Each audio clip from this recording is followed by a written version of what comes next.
Many channels on YouTube do video game reviews, but none have the greatest gamer on YouTube.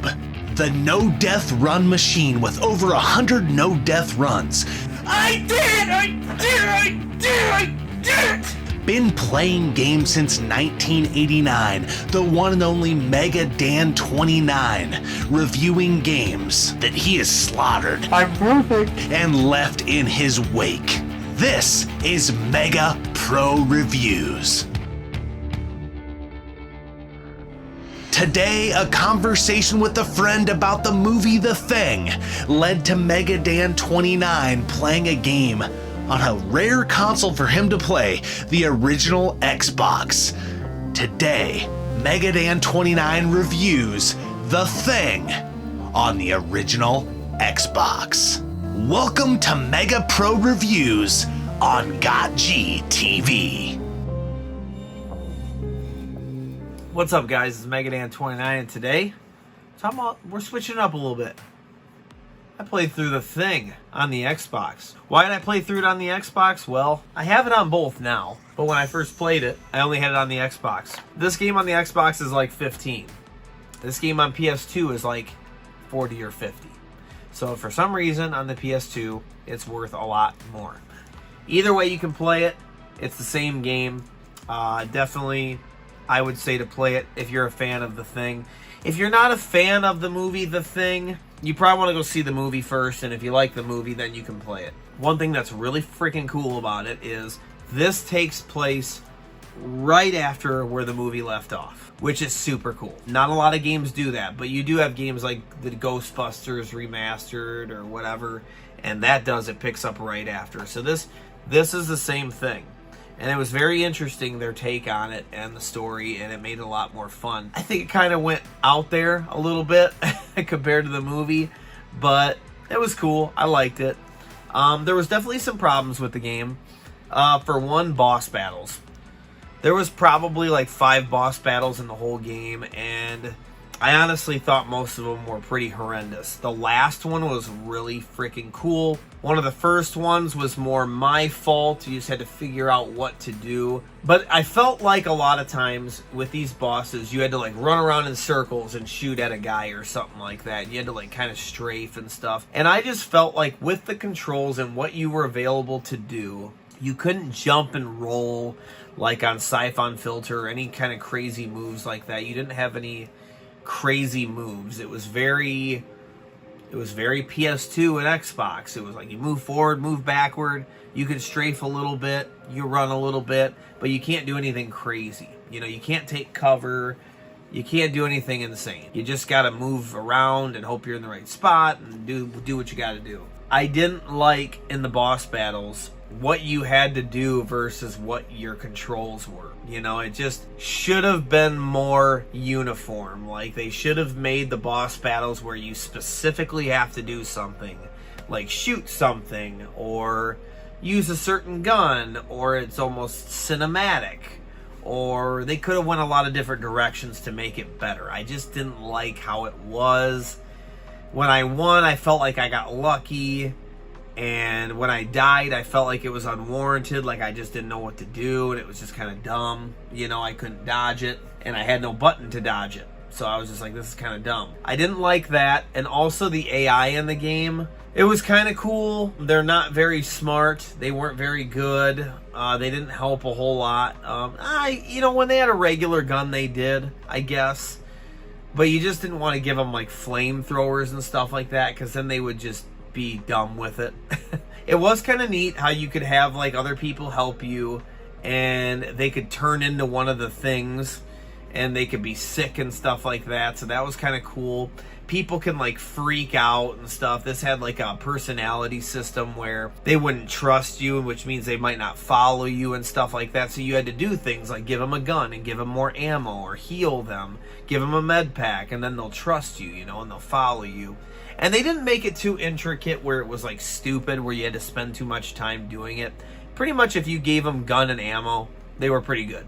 You know what I mean? They were fine. And some of them you had to be really specific. Like one of them was an engineer that had to like fix this door to get it open or something like that. So you had to make sure they survived, and you had to like get them over there and stuff. That was pretty well done. It's just they didn't really help you in big moments. Like you didn't want to give them anything serious. When they had like a machine gun or a pistol or something, then it was fine. But everything else was pretty okay with the game. The environment was fine. The little puzzles they had were fine, like find this key or find this and find out how to open this door or whatever. That was fine. The bad guys were really cool. I will say shooting the flamethrower in this game was really annoying, because naturally when you're shooting the flamethrower, you should just, what you had to do in the game was you would shoot a guy, an enemy, until they were ready to be dead, like they'd be red or something like that. And then once they were red, the only way to truly kill them was to set them on fire. That's what they did in the movie too. So you had to get the flamethrower out and you had to use it, right? Well then, when you went to get the flamethrower out quickly, right, because you just got done shooting him, so you had to switch, he would kind of shoot at the floor, and he would set the floor on fire, and then you're running around, so you run into it, and it's sitting there, and it took getting used to, but it was just kind of bad. You know, they could have done a better job, especially in this generation where I played a lot of other games where shooting was just fine, and I used the flamethrower, and it was just fine. And so they got it wrong. You know, they didn't do a very good job on it, and the flamethrower is kind of a big thing you use in the game, you know. So that was a big deal. So I'm going to go ahead now, and I'm going to get into some of the scores. And so the score for one is graphics. Graphics, I think, were really good, especially for the time. I think you could probably go ahead and say a 4. The graphics were pretty freaking good. The environments were pretty detailed. Everything was pretty much delivered that was in the movie, and I think they did a pretty good job with that. The voice acting was fine. You heard a lot of the same things from the movie, too. Like, you actually found things that were in the movie, and you'd hear the tape recorder that was in the movie. So that was pretty cool, man. I'll go ahead and give attention to that. Sound, I'm going to say sound was fine too, because the guns and everything sounded fine, and the way people talked to you and communicated was fine, and the voice acting was good during the cinematics and things like that. So I'm going to go ahead and say a 4 for that as well. I think the sound was good. As for the controls, this is where it gets hit a little bit. Remember what I was talking about with during boss battles and how you should be able to like roll or dodge or strafe easier. You know, you could strafe, but it was just not super easy. It was like awkward. They should have had an easier way, like the top buttons like on Siphon Filter and stuff like that. But it's an Xbox controller, so they had to fit it in it differently, but it was just awkward. It was awkward. And then the flamethrower shooting at the ground and stuff, a lot of weird stuff like that was kind of annoying. I'm going to have to go ahead and say like a 2.5. You know what? I'm going to go kind of bogus here and 2.5. I'm not going to go at 2. A 2.5. Let's not go too bogus, because at the end of the day, I was able to pretty much understand and control, because the guns were all good. The guns were fine. So let's go 2.5. Fun factor. Fun factor, I'm going to go ahead and just say a 3.5, just because it was cool to play the second part of the movie and see what it was going to do. And there were parts that were kind of neat, you know, like what direction they were going with the story.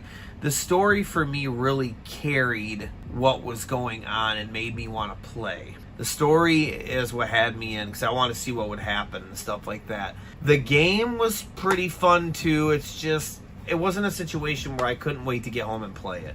It wasn't like that. But I'm going to go ahead and say a 3.5, because it was a little above average. But otherwise, I was just playing through it like I would any other game, where I was just making my way through it. It wasn't super extravagant or anything like that. So that leaves me to talk about, should you play it? I don't think you need to play this if you're not a fan of the movie. I don't think that you're going to dip into this game and go, oh, dude, I got to play this game, or I got to recommend this game for somebody. If you like the movie, then you should play it. So it's wherever you're sitting at with the movie. If the movie was mediocre to you and you're like, oh, that was kind of boring or something like that, then don't play it. But if you were sitting there saying, dude, that movie was really badass, I liked it a lot, and oh, what was up with the ending and what happened, and you want to know more, and you like video games, obviously, then play through it. You're going to enjoy it, because the story is going to carry you into enjoyment. You're going to like it enough to want to know what happens and get through it and say that you beat the game and see what happens. So that's what I would say. So The Thing, not highly recommended for anybody, but if you're a fan of the movie, go ahead and give it a shot.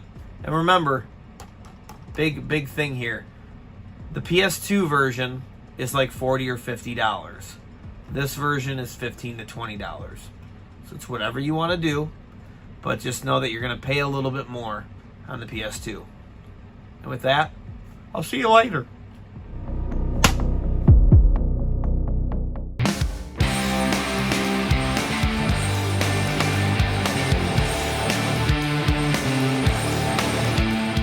Thanks for tuning into this episode of MegaPro Reviews. To see a full playthrough of this game, check out Dan on his channel, MegaDan29. We'll see you next time, everybody. Keep gaming.